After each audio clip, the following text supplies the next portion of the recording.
it's really good to be here, and yeah, I'm very excited to be invited to speak to you. I knew of this club from quite a while ago, and when Tom connected, it was great to be asked to join. Although it would have been great to do it in person. All in due course. In due course, indeed. This different world is leading us all to find different ways to connect. And on that vein, I've got a bit of a different way to connect tonight. I think I'm just a bit zoomed out, so I'm actually trialing some new software on top of Zoom, which will allow me to hopefully let you see me and my screen at the same time. So we'll see. The software is still in beta, but it allows me to make myself a bit smaller over here and hopefully show my screen up there. Can you see my deck over my shoulder? Yes. Awesome. The only downside is I have to have a background with this software, so you'll see my red sofa cutting in and out and the screen behind me a little bit. Clearly it still is in beta. Highly recommend this. The software is called which is designed to be able to be explained why you're eating. So it's a bit of a fun tool. I think the first thing I wanted to say, Tom, in preparation for this event, sent around a link to a employee of ours called Tim, a little video about Tim. I'm not sure if any of you got to watch that or have heard of his journey, but that was quite an instrumental part in Xceptional's journey. We were featured on this show called Employable Me, and now it was about 2 years ago. And so the first screen that we often start presentations with, like this one, is a screenshot from that TV show. But I think that show really kicked off a big journey of change in Australia for opening doors for autistic people, for people who think different, and really made a lot of managers. I think probably 2 or 3 meetings a week I have where someone says, "Oh, we first heard of you when we saw that TV show." And so, if you haven't had a chance to watch it, I think it's still available on iView or on the ABC. I think there's still a Facebook link available. I think it's available for the next 5 years, actually. Is it? Okay. Yeah. And it's on Netflix. Oh, I think some version of it is on Netflix as well. So let's see if I can go to the next slide. So Tom's given a bit of a background about me, and mentioned that I've done studies in physics and public policy, and really my whole life has been kind of combining both technology on one hand and then social impact on the other. And I've always been involved in different projects, some that I've helped other people start, and then Xceptional that I started myself. But I'm kind of an accidental founder in a way. I never thought that I would found something. In fact, when I was studying physics, they had a plaque on the wall that said, Tim Berners-Lee, who was involved in designing the HTTP exchange structure. He kind of set that up when he was in a physics lab. The plaque said, he did this degree. Now what are you going to do with it? And I always found that a bit intimidating. Well, I'm not going to start something like the internet.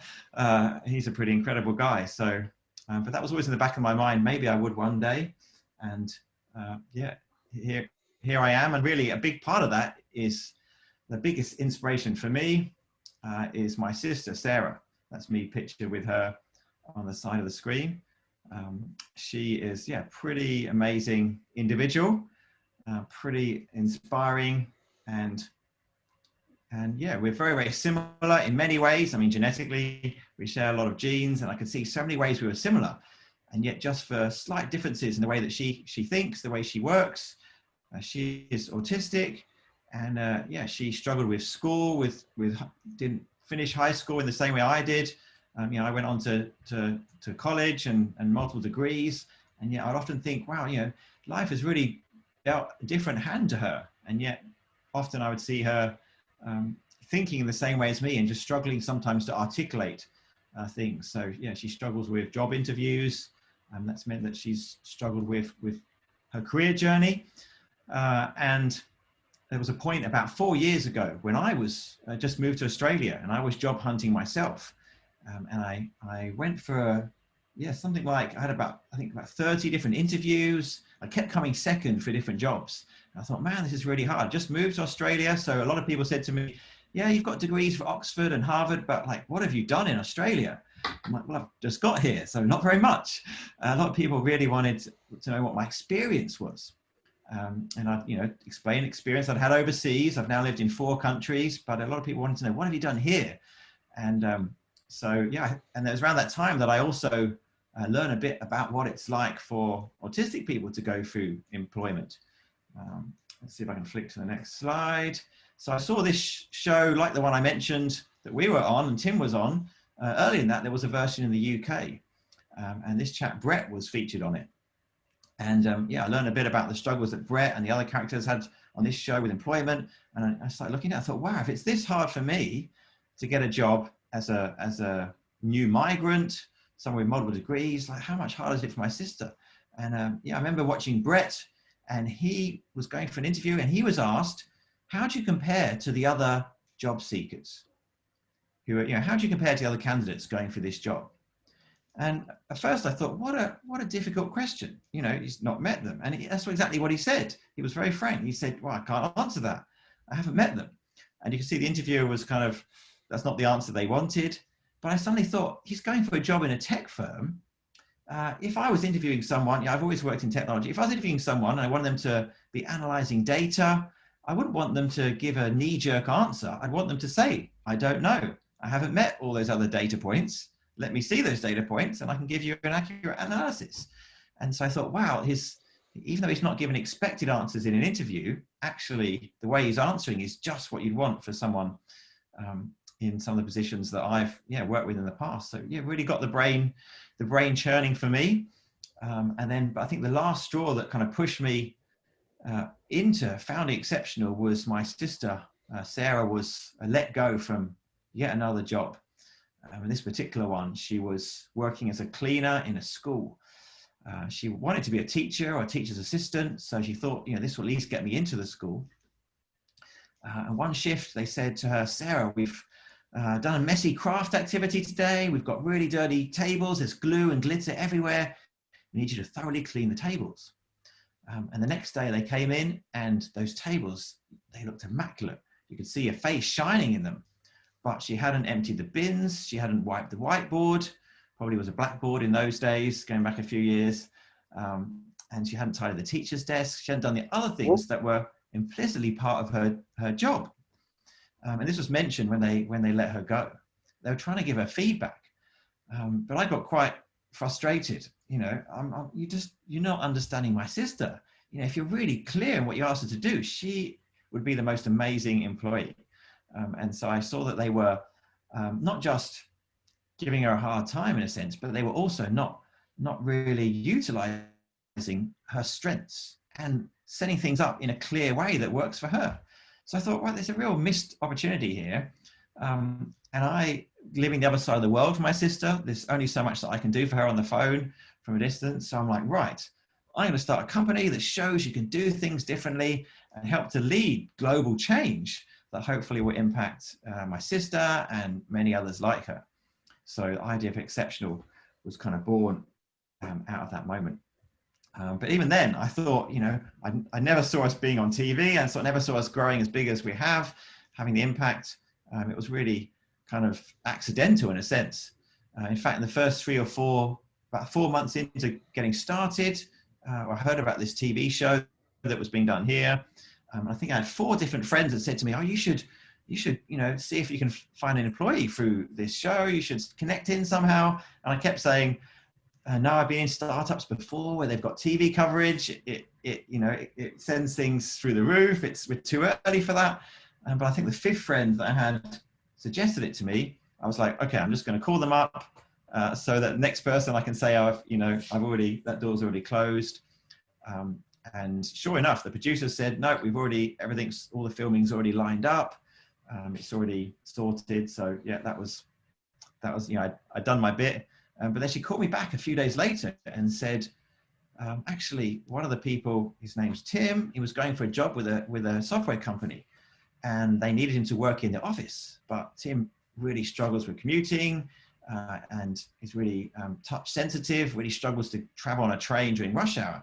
And she said, I know you set your model up to work from home, to allow everyone to work from home. And I said, yeah. And so she said, we think Tim would be, be better suited for you. Would you interview him? And I said, well, we don't do interviews as such. We put people through a series of puzzles and games and tests and work sample tests to really allow people to demonstrate what they do. And that sounds great. Let's send him your way. So it was kind of very, a lot of other startups that are in the City Startup Hub said to me, how did you make this happen? Well, I must say, it wasn't a strategy or anything. It more just Tim came to us, and he's been an absolutely amazing employee, helping us first offering software testing to our clients, and now he's working on the technology that we're building internally.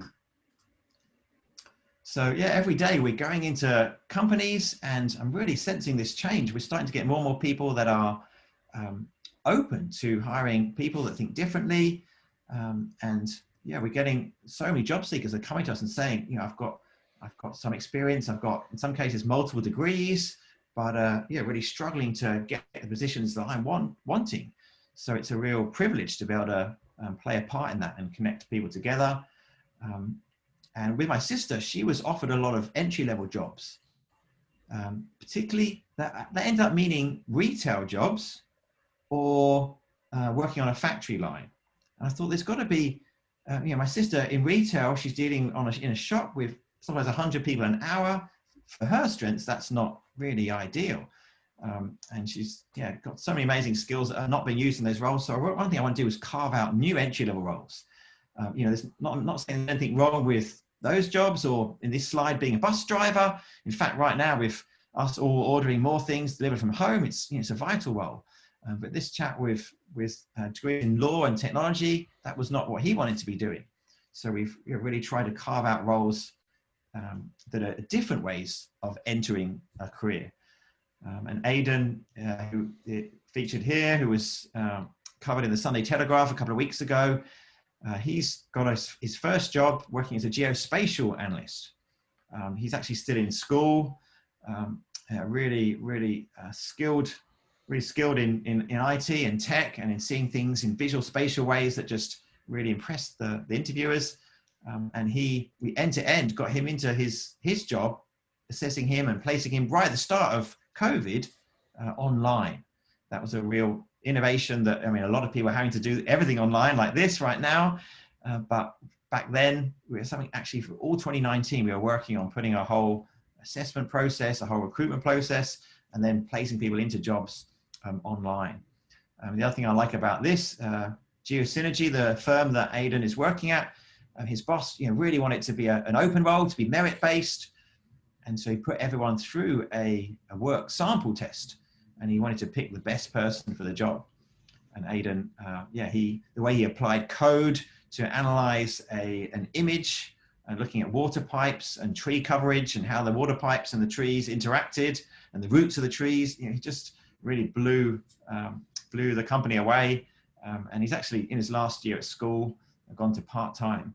And really, the other factor is he is non-verbal, and that we really want to make our process work for people who, whatever level of communication, verbal, however you like to communicate. These days, a lot of jobs are not, you're not having to talk all the time. And yet in a traditional job interview, it's doing what I'm doing now, a lot of talking. And so we're really trying to break out of that mold. A bit of data on a kind of big picture level. I'm a bit of a systems thinker. I like to look at big levels. So this is some of the unemployment rates across Australia. This is pre-COVID. A lot of things are up in the air at the moment and changing. How old is this, by the way? This data is from 2019. End of 2019 or start? I think the paper came out in November, and then the data was earlier in the year from that. Okay. Good to know. So the national unemployment figure would be around 5%. You see there, each of those rates are higher. People with disability is around 10%, and then autistic people is around 34%, which is what we see in our experience. But it's is a worrying thing, but also we're seeing it start to come down. You only can get this data when the government does a survey, or when some of the non-profits do data. So here's another way of displaying that same data. The gray marks, the gray bar is the unemployment portion, the green bar is people who are employed, and the yellow bar is considered not in the workforce. So this is, getting a bit technical, but this is, it's important to kind of get this kind of background. And you'll see that the gray bar as a portion of the gray plus the green bar is about 34%. So that's how they work out the unemployment figure. The thing that really makes me think a lot is the yellow bar. There's a lot of people that when asked the question, are you looking for a job? They answer no. And so that's what the yellow bar is, not in the labor force. And for the general population, that is people who are retired, or people who are looking after children, or don't need to work, but maybe a family member or a spouse is working in their household. But I think, thinking through my sister's case, after she got so many knockbacks, she was then asked, would you like a job? And she started to say no, because she was rejected by the system. So I think we have people come to us who have applied for 700 jobs and got knocked back each time. And I think if 700 times the world at the workplace says to you, you're not employable, of course you're going to start to answer that question, well, maybe I don't want a job. So one thing we're trying to do is change that and help people. Yes, if you don't want a job and don't need a job, that's fine. But we want to help people, and companies are starting to tell us more and more that they are realizing that there are barriers. I'll get to some specific examples as we go on. So we're predominantly focused on helping autistic people. Really, that's inspired by my sister, but we're starting to understand more about other cousins, other related conditions alongside autism, which under the banner of neurodiversity are important to consider as well. So we have about a 50% neurodiverse team among our staff of 12, and there are people with there are autistic people, but there are other conditions represented. So that's been our focus, but we're getting more and more. Last week we did a big submission for a company, and they said to us, we want to be not just restricted to one area of neurodiversity, we want to be really broadening this, and we're getting more and more people who have multiple conditions aligned alongside each other. So this is a new area for us, but one that we're beginning to expand. And according to some reports, people that are neurodivergent along all those conditions represent around 1 in 7 people, 17%. So that's 1 billion people, which is approaching the size of India. If you just do the data in Australia, that would be around somewhere between 3 and 4 million. So it would be the 3rd biggest city in Australia, the same size as Brisbane and Perth added together. So if people tell you that this is a niche thing or a small thing, then that is definitely not the case. So what Xceptional is doing, well, we have an online platform where we allow job seekers to express their interests, through going through some of our puzzles and activities to show what they can do, what their interests are and what their skills are, and to really present profiles to employers in ways that are making them really think. Companies that are looking at our job profiles are not asking us for CVs. CVs, I saw the CV of Leonardo da Vinci this week, and other than the fact that it was in Italian, it's very little different from my CV. In fact, I even translated my CV into Italian using Google Translate and put them alongside each other. I haven't quite got the slide ready yet, but I was going to show it today. But you can imagine that they look very, very similar. The CV hasn't changed much in 500 years, except one difference is now we can email it and put it online, but very little difference. And at the core of the CV is your education and your experience. And if universities, because they're so socially focused, don't work for you, if you haven't had much experience because you're locked out of the job market, and we've just seen the stats about that, then really the CV structure is kind of biased against a large portion of the population.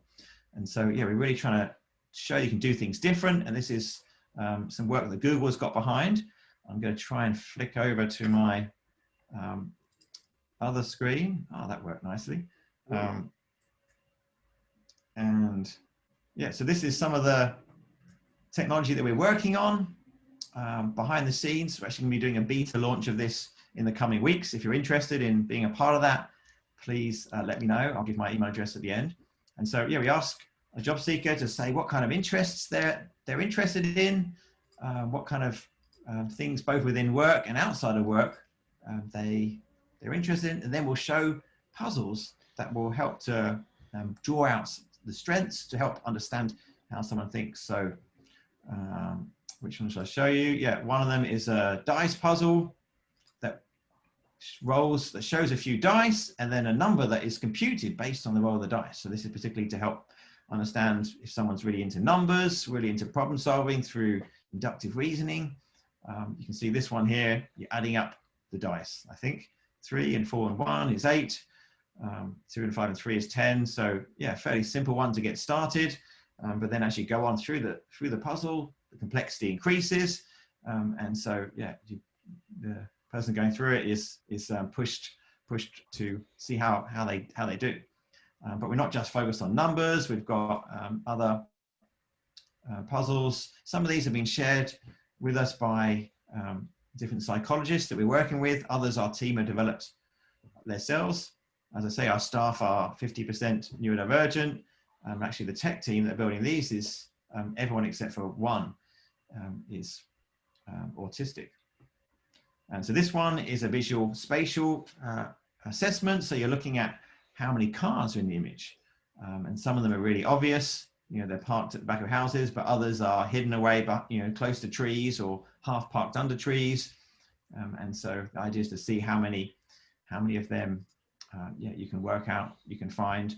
And yeah, some of our employer partners are actually having staff who are needing to analyze. You know, one of them is analyzing different images of people, video shot from cars to see, look at things in traffic. So these are, it's not meant to just be fun. They are designed to be fun. We want them to be engaging, but they're also closely related to actual work tasks that our employers are asking for. And so, yeah, someone keeps going through, develops this profile, this understanding of what their strengths and challenges are, and to give them an idea of what sort of job might be suitable for them. Apparently, the future work experts tell me that for each job we do, there are 13 other jobs that have the same or similar skills. Some of them are still coming in the future, in the next year or two. Some of them are around now, but you might not be thinking about. So, we're really trying to make this, we don't start by saying boxing into a job, but we start much more broadly. So I can flick back to my slides. It's working nicely. It's really the first time I use this tool, so I'm glad it's playing along. Although, just as I say that, it's not flicking onto the next slide. There we go. So that was my backup slide in case the live demo didn't work. That number's actually now 80%. Again, we've just hired a new developer into that team. And Tim actually is working on these puzzles. He's testing for our external customers, but also he's doing software testing internally. And yeah, as I say, we build up a profile that really helps to give a bit of context to each person that we're working with. And that, it's just accounting and admin. We started off in technology space, but more and more of our customers and job seekers are saying, yeah, technology is not where I'm at. It's not the skills that I have. And so, yeah, we're just beginning to expand and place people into jobs in other areas, accounting, administration, also logistics. It really is a lot of firms that are beginning to grow their hiring out of COVID. Yeah, this is by no means exceptional. The only company doing this. There are a lot of companies. I think a few years ago the big names were Microsoft and SAP, but now we're hearing more and more companies overseas, but also in Australia, that are wanting to think hiring. I think before we were on Employable Me, a lot of people were sort of, a lot of companies we talked to were sort of like, oh, that's an interesting idea. But now this year and last year in particular, it's been a real time of growth, and great to see that change happening. So yeah, I hope that is of encouragement to you. Although, yeah, if you're seeing things differently personally, I would love to hear and talk that through. And we've got some time for questioning at the end. Mm-hmm. But I want to give a few specific examples of success. One of them is the UK government, the GCHQ, which is the government communications arm of the UK, UK security force. They say on their website, without neurodiversity, we wouldn't be GCHQ. They're so, for them, it's such a part of who they are. In fact, there's another quote from the same diversity page. It says, some of society's most talented and creative people have a neurodiverse profile. We need the best and most creative people. You get that creativity by throwing different backgrounds together. We've always done that at GCHQ. We did it at Bletchley Park in World War II, and we've done it for the last 100 years. So yes, a very text-based page on their site, their diversity page. It's kind of a bit hidden away, but it's, I've heard a number of people speak from GCHQ, and it really, yes, it's a 100-year history, and one that they're saying is actually a vital part of what they do. And it's actually enables them to break the codes and do the important work that they're doing. Not to say that they're the only government doing that, but I think they're one of the ones that's been doing it for the longest. A bit closer to home, the New South Wales government, they have a Premier's priority to be I think the phrase is a world-class public sector. And as part of that, they have a goal of ensuring that 5.6% of their workforce are people with a disability. And currently they're at 2.8%. So they've got their work cut out. And we're excited at Xceptional to be working with the New South Wales government. We've now placed people at 3 different departments, and what's started as a pilot has grown. It's been encouraging to see it becoming business as usual, because an organisation, largest employer in the Southern Hemisphere, that employs 400,000 people, that target of 5% is it's a really significant one, and one that we're seeing at all levels of the government in the state, and other governments across Australia. Other states also have targets, also are doing this, but I just give the New South Wales an example, as that's one that we've been working with for the longest. One other example from overseas that I particularly like, Tom mentioned that I spoke at a software testing conference that was actually in Florida, and so I couldn't resist going home via this car wash. So on the way to the airport in Miami, I stopped off at Rising Tide Car Wash, and they employ 100% autistic staff, and they are doing amazing as a business. In fact, they're outperforming other car washes in Miami and getting a lot of attention. And maybe my car looked pretty amazing, but they really have very they start every day on the dot. They have a very, very clear operations manual, and because their team are so good at following things very carefully, their insurance payments have come right down. That's one thing they didn't predict in advance, but they have very few accidents. It's all run very, very safely, Tom, the guy behind it, has been really helpful for me as another entrepreneur. He's someone that I catch up with regularly, who's giving me some good advice and Xceptional. There's lots of big tech firms that are interested, but also it's definitely not just technology. There's a lot more examples like this one. Another one with a similar name to us is Exceptional Minds in LA. They are employing people in the film industry.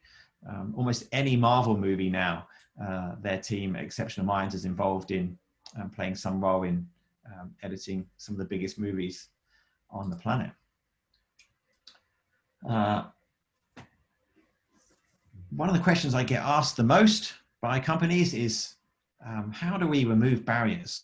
If we're going to if we want to change things to help change this unemployment rate and get more people into work and to make our workplace more diverse, what barriers do we remove? So I've got a picture there of a wheelchair ramp.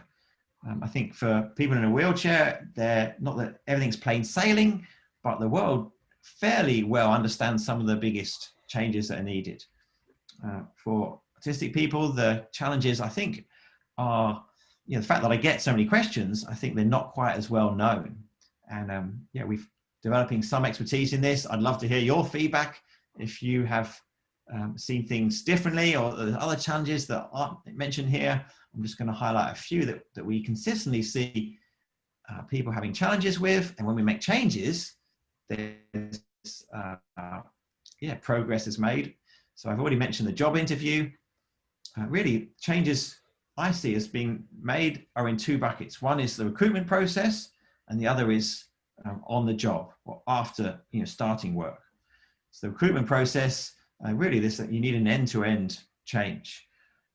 We've had some of the big firms, big tech firms in Australia have asked us to help them with that end-to-end transformation.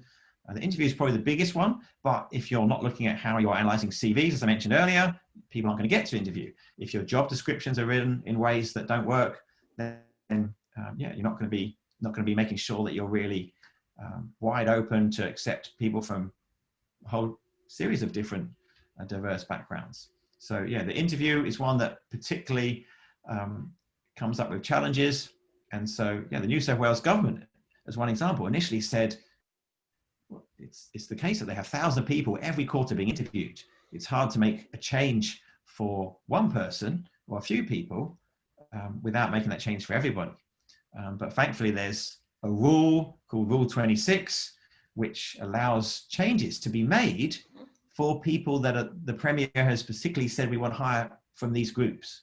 And so that allowed us to carve out a new process, which is great. So Microsoft is another company that said we discovered that for us the problem was the interview process. Jenny Leigh Flurry said we changed our approach to what the process should look like now. And we worked with a group to bring candidates in for a week-long process. So I'm not sure it's quite the whole problem, but it's where that is determined to be a challenging area, a big barrier. Making changes there is a big first step.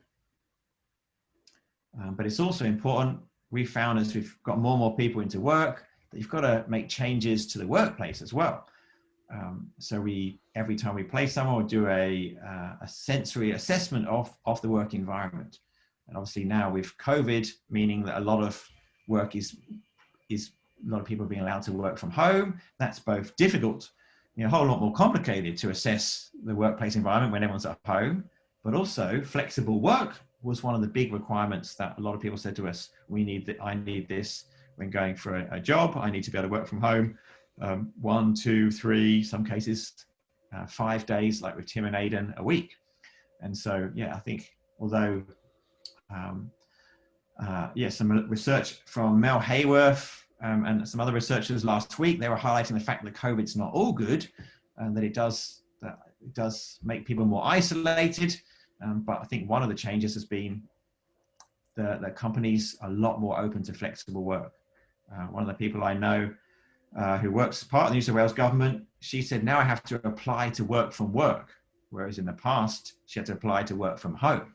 So that kind of default switch, if you like, I think that's going to benefit people from all different sorts of backgrounds. As myself, a father of 2 small kids, being able to work from home actually means I can be able to be involved in school pickup and drop off. And I think about nearly 50% of Xceptional staff are parents.